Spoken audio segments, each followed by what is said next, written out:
முக்கொம்பு. இந்த வழி பயணத்தில் நாம் பல வினோதங்களை, அற்புதங்களை சந்தித்திருக்கிறோம். சோகங்களும் ஏமாற்றங்களும் கூட நமக்கு புதிதல்ல. ஆனால் திருச்சியில் இருந்து முக்கொம்பு போகும் வழியில் நாம் பார்த்தது ஒரு வழிகாட்டியை. பல இளைஞர்களின் வாழ்க்கை பயணத்திற்கு வழிகாட்டியாய், இருளில் கைவிளக்காய் தொண்டாற்றும் ஒரு நிகழ்கால சரித்திரத்தை சந்தித்தோம். அதற்கு முன் பராய்த்துறை ஈசனை பார்த்துவிட்டு போவோம், வாருங்கள்.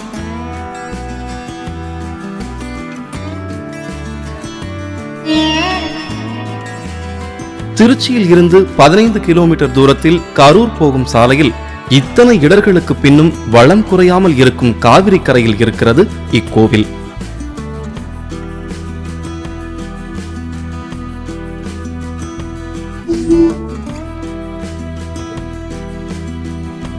இறைவன் பராய்த்துறைநாதர், அம்மை பசும்பொன் மயிலாம்பிகை.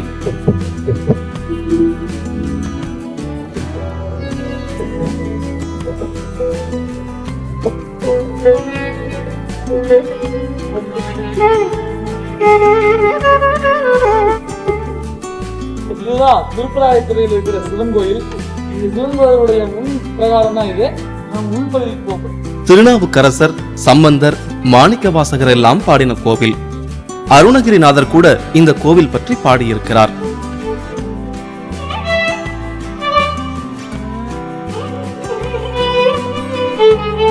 மாணிக்கவாசக சுவாமிகள்,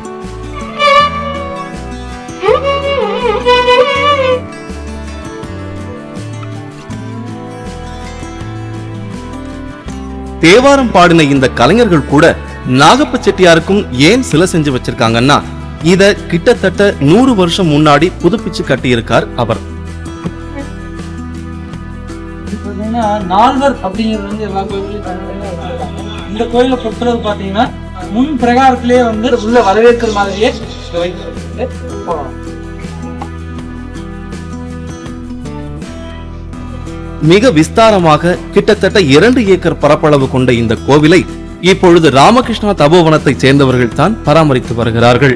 தமிழ்நாட்டில் காவிரிக்கரையின் இருபுறங்களிலும் எண்ணற்ற சிவாலயங்கள் இருக்கின்றன, பாடல் பெற்ற சிவாலயங்கள்.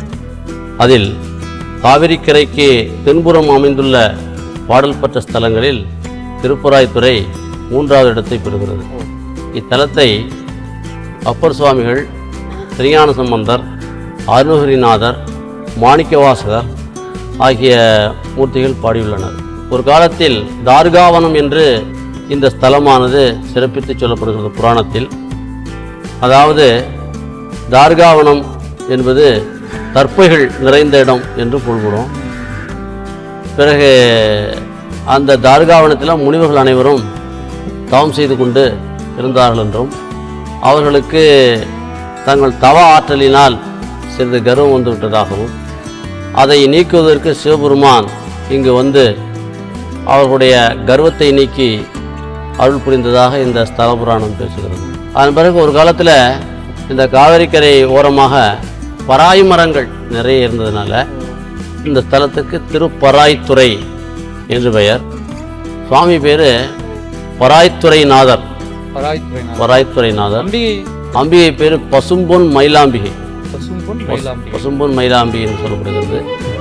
இந்த மூர்த்தி மிகவும் பழமையானது, மிகவும் தொன்மையானது. இது வந்து சுயம்பு என்று சொல்கிறார்கள். அதை பண்டரங்கர் பராய்த்துறை பாங்கரை கண்டுகொண்டு அடியேன் உய்ந்து போவனே என்று அப்பர் பாடுறதுனால இது மிக மிக தொன்மையான ஆலயம் என்று சொல்லப்படுகிறது. அதன் பிறகு சோழ மன்னர்கள், பாண்டிய மன்னர்கள் அவெல்லாம் பல்வேறு காலங்களில் திருப்பணி பண்ணியிருக்கிறார்கள். நாட்டுக்கோட்டை நகரத்து செட்டியார்கள் 1904ஆம் ஆண்டு தொடங்கி 10ஆம் ஆண்டு ஒரு திருப்பணியும், ஒரு கும்பாபிஷேகமும். ஆமாம். அதன் பிறகு 1940 ஒரு திருப்பணியும் பண்ணியிருக்கிறார்கள். அதன் பிறகு 1998 திருப்பராய்த்துறை ராமகிருஷ்ண தபோவனம் திருப்பணி செய்து கும்பாபிஷேகம் பண்ணியிருக்கிறது. இந்த ஸ்தலத்தை திருஞான சம்பந்தர் பாடியிருக்கக்கூடிய பாடல்கள் மிக விசேஷமானதாக சொல்லப்படுகிறது. செல்வம் மல்கிய செல்வர் பராய்த்துறை, செல்வர் மேல் சிதையாதன செல்வன் ஞான சம்பந்தன் செந்தமிழ் செல்வமாம் இவை செப்பவே. அப்பர் சுவாமிகள் இதை பாடியிருக்கிறார். கரப்பர் காலம் அடைந்தவர் தம்பினை சுருக்குமாறு வல்லார் கங்கை செஞ்சடை பரப்பு நீர்வரு காவிரி தென்கரை திருப்பராய்த்துறை மேவிய செல்வரே. திருப்பராய்த்துறை ராமகிருஷ்ண தபோவனம் இந்த கோயில் முன் வளாகத்தில் ஒரு ஆரம்ப பள்ளி நடத்தி கொண்டிருக்கிறது. அந்த சுற்று வட்டாரத்து மக்களுக்காக ஹையர் செகண்டரி நடத்தப்படுகிறது. அந்த பள்ளியில் 1200 பேரும் இங்கே ஒரு 800 பேரும் படிக்கிறார்கள். இதுதான் ராமகிருஷ்ண தபோவனம். இந்த இயற்கை சூழலில் ஒரு இலவச பள்ளியும் நடத்துகிறார்கள். இதே பள்ளிக்கு உட்பட்ட ஆரம்ப பாடசாலையும் கோயிலின் உள்ளேயே இயங்குகிறது.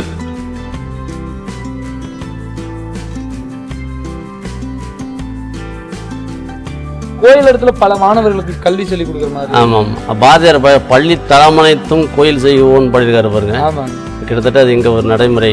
இந்த மாணவர்கள் வந்து அடிக்கடி இங்கே வந்து உழவார பணிகள், கோயில் உள்ள வழிபாடுகள், இந்த கோயில் கிட்டத்தட்ட அந்த பராமரிப்பு அந்த இரு பள்ளிகளினால தான் நடைபெறுதுன்னு சொல்லலாம். சரி, நாம் இப்போ அந்த திருப்பராய் மரத்தை பார்க்கலாங்க. பின்னால் இருக்கு சொல்லுங்க.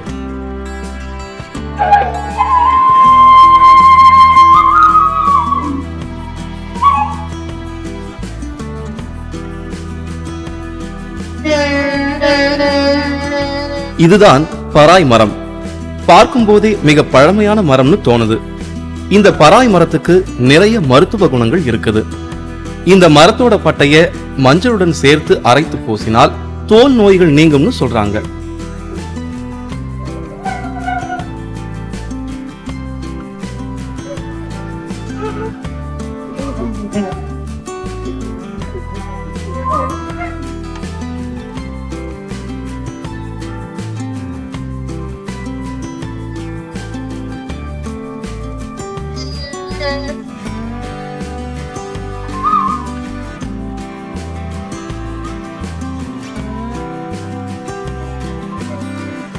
இந்த மரம் அபூர்வமா இந்த காடுகளில் இருக்கு.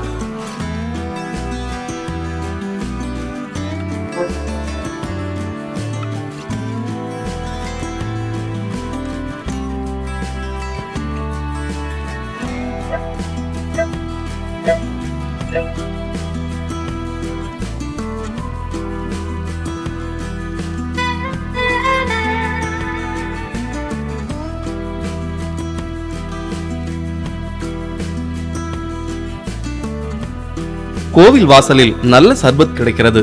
5 ரூபாய்க்கு இந்த சகோதரி அருமையான குளிர்பானம் தருகிறாள்.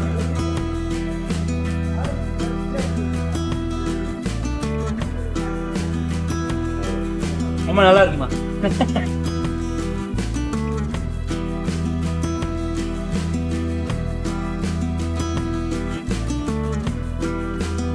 இவர்தான் ராமகிருஷ்ண பரமஹம்சர். 3500 குழந்தைகளின் தந்தை இவர்.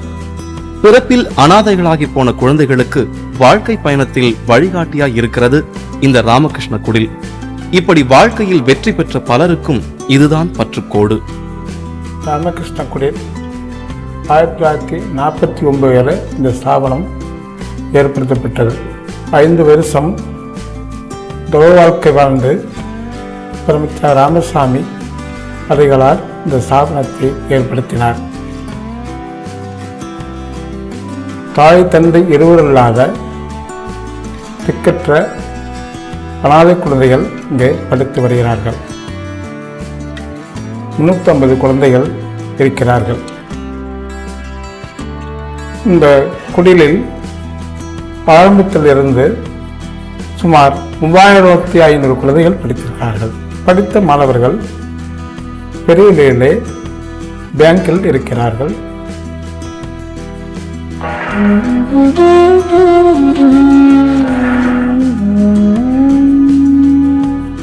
இது பிரம்மச்சாரி ராமசாமி வாழ்ந்த இடம். இந்த நூற்றாண்டின் துவக்கத்தில் கோவை மாவட்டத்தில் கெம்பேகவுண்டன் பாளையத்தில் பிறந்து காங்கிரஸ் கட்சி, சுதந்திர போர், ஜாதி ஒழிப்பு என பல காரியங்களில் முனைந்து நின்று பின் இந்த குடிலின் பொறுப்பேற்றுக் கொண்ட பிரம்மச்சாரி ராமசாமி வாழ்ந்த வாழ்க்கையை நினைவுபடுத்தும் அவரது பொருட்கள் இவை.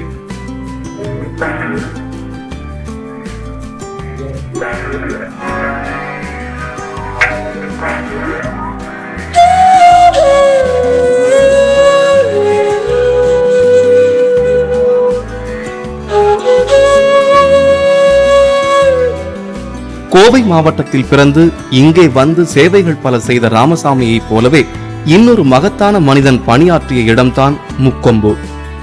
நமது அடுத்த இலக்கு அதுதான்.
இதுதான் முக்கொம்பு. இங்கிலாந்து இந்தியாவை ஆண்ட காலத்தில் விதவிதமான மனிதர்கள் இந்தியாவிற்கு வந்தனர். பாம்பாட்டிகளும் மகாராஜாக்களும் நிறைந்த நாட்டை வேடிக்கை பார்க்க சிலர் வந்தார்கள். சிலரோ கீழ்த்திசை சங்கீதம் தேடி வந்தார்கள். சிலர் இந்தியாவின் ஏலம் கிராம்பு தேடி வந்தார்கள். இன்னும் சிலரோ அகப்பட்டதை சுருட்ட வந்தார்கள். கோகினூர் வைரம் போன்ற பல இந்திய சொத்துக்களை கொள்ளையிட்டு போயினர்.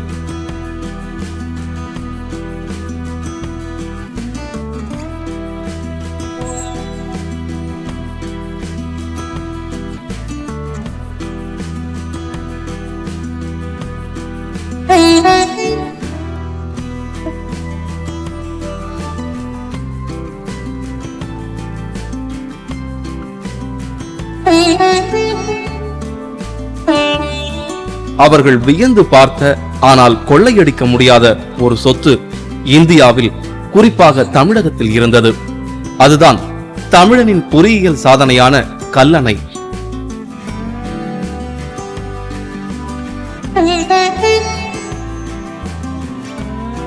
எகிப்தியரும் சுமேரியரும் நமக்கு முன்பே அணைகள் கட்டியிருக்கிறார்கள். அவை கால வெள்ளத்தையும் ஆற்று வெள்ளத்தையும் தாக்குப்பிடிக்க முடியாமல் அழிந்து போய்விட்டன. ஆனால் கிட்டத்தட்ட 2000 வருடங்களுக்கு முன்பு கரிகாலன் கட்டிய கல்லணை இன்னும் இயங்கிக் கொண்டிருக்கிறது. ஆம், இப்போது உலகிலேயே பழமையான அணைக்கட்டு கல்லணைதான். இந்த குதிரை மேல் இருக்கும் அதை பார்த்து வியந்த ஆங்கிலேய பொறியியலாளன் தான் major Arthur T Cotton. Kallanai பற்றி பலகாலம் ஆராய்ந்து அதன் ரகசியங்களை கற்றவன். தமிழர்களின் பொறியியல் மேதமையை வியந்து அது இன்னும் பலகாலம் நீடித்து நிற்க வேண்டும் என்கிற ஆசையில் கிட்டத்தட்ட 150 வருடங்களுக்கு முன்பு கட்டிய மேலணைதான் இந்த முக்கொம்பு. சுமார் 2 லட்சம் ரூபாய் செலவானதாகவும், ஆனால் அதன் பலன்கள் கணக்கிட முடியாதவை என்றும் இங்கே கல்வெட்டில் பொறித்து வைத்து போயிருக்கிறான் அவன்.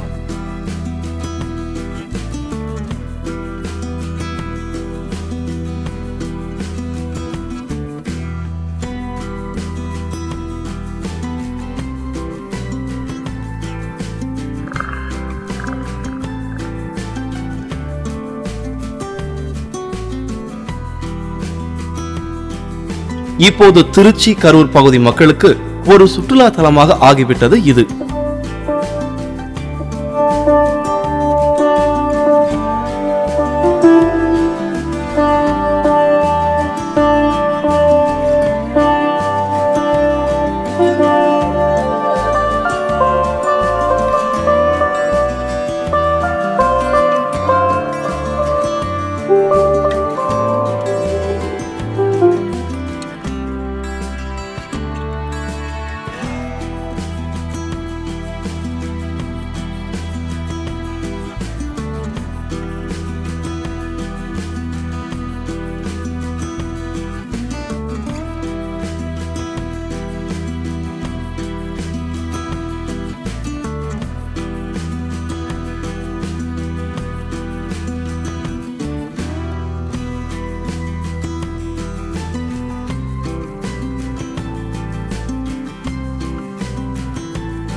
குழந்தைகளையும் பெண்களையும் அழைத்து வந்து கொளுத்தும் வெயிலில் சூடான பஜ்ஜி சாப்பிட்டுக் கொண்டிருக்கிறார்கள் தமிழ் மக்கள் இங்கே.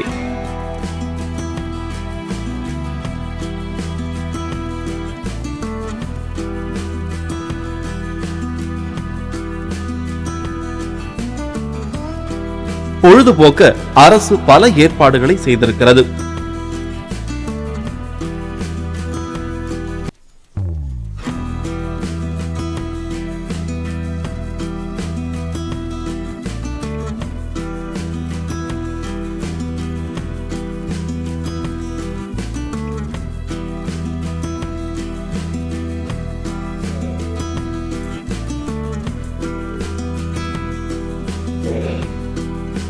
டிக்கெட் வாங்கிக் கொண்டு ராட்சத ராட்டினத்தில் ஆடி பார்க்கையில் வயது மறைந்து சுற்றுப்புறம் மறைந்து குழந்தையாகி விடுவதை உணர முடிகிறது. எத்தனை வளர்ந்தும் நமக்குள் இருக்கும் குழந்தை இது போன்ற சந்தர்ப்பத்திற்காக எப்போதும் விழிப்புடன் காத்துக்கொண்டே இருக்கிறது. ஓ கூட ஆனா சந்தோஷமா இருக்கு, ஒரு கிறுகிறுப்பு மாதிரி வருது. இது மாதிரி தொடர்ச்சியா அந்த குழந்தைகள் பார்த்தோம்னா இது பெரியவங்க ஆடலாம்.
நீங்கள் பார்க்கும் இந்த இயந்திரங்கள் அனைத்தும் இங்கிலாந்தில் இருந்து கொண்டு வந்து பொருத்தப்பட்டவை. இப்போதும் நன்றாக இயங்கிக் கொண்டிருக்கின்றன.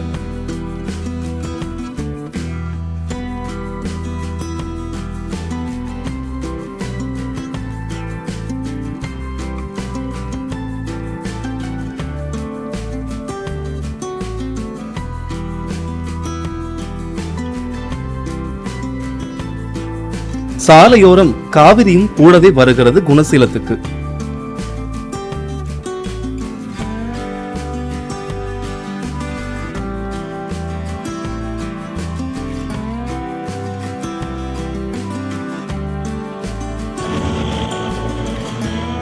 இங்கே ஒரு வைணவ கோவில் இருக்கிறது.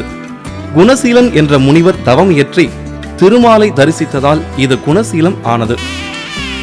அவருக்கு காட்சி கொடுத்ததால் அவர் பிரசன்ன வெங்கடேச பெருமாள் ஆனார். இங்கே உச்சி வேளையிலும் அர்த்தஜாம பூஜையின் போதும் பக்தர்கள் முகத்தில் தீர்த்தம் தெளிக்கிறார்கள். மனநலம் குன்றியவர்கள் இங்கே வந்து தங்கி 48 நாட்கள் இப்படி தீர்த்தம் தெளிக்க பெற்றால் குணமடைவார்கள் என்று நம்பப்படுகிறது. வெளியூர்களிலிருந்து பக்தர்கள் வந்த வண்ணம் இருக்கிறார்கள்.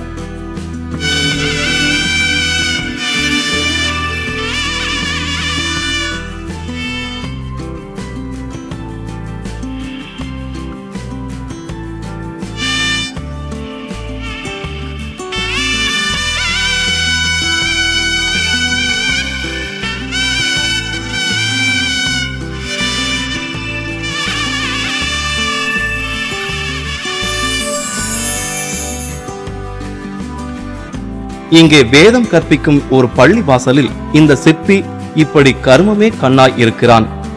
வாகை மரத்துண்டு ஒன்று இந்த சிற்பியின் கைகளால் மெல்ல மெல்ல விநாயகராய் உருமாறிக் கொண்டிருக்கிறது.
விலை உயர்ந்த தேக்கு மரத்திலும் கூட சிற்பங்கள் உருவாக்கப்படுகின்றன.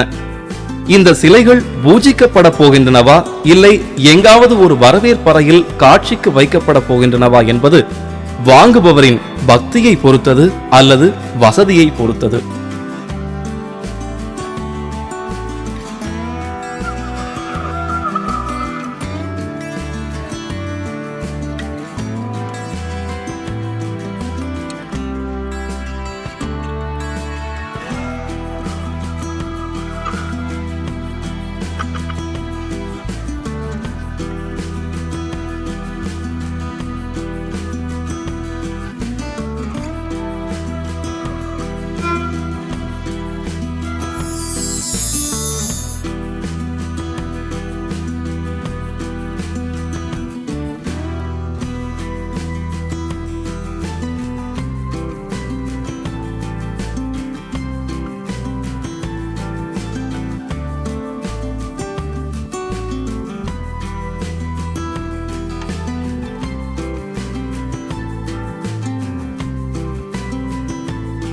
பசுமையான வயல்வெளியின் கூடே நமது பயணம் தொடர்கையில் நிறைய இப்படி பளபளப்பான சிறு கோவில்களை பார்க்க முடிந்தது.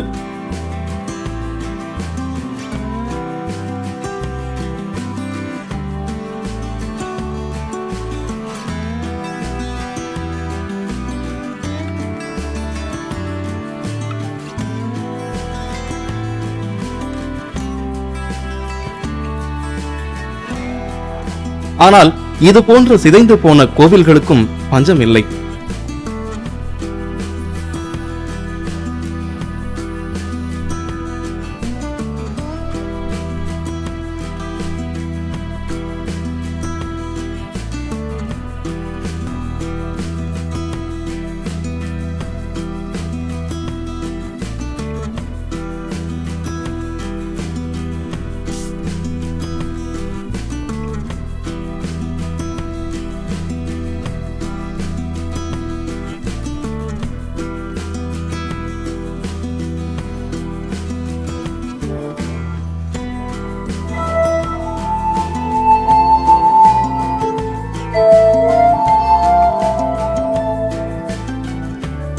சுத்தமா சிதிலம் அடைஞ்சு போச்சு, பார்க்கவே கஷ்டமா இருக்கு. வாங்க போலாம்.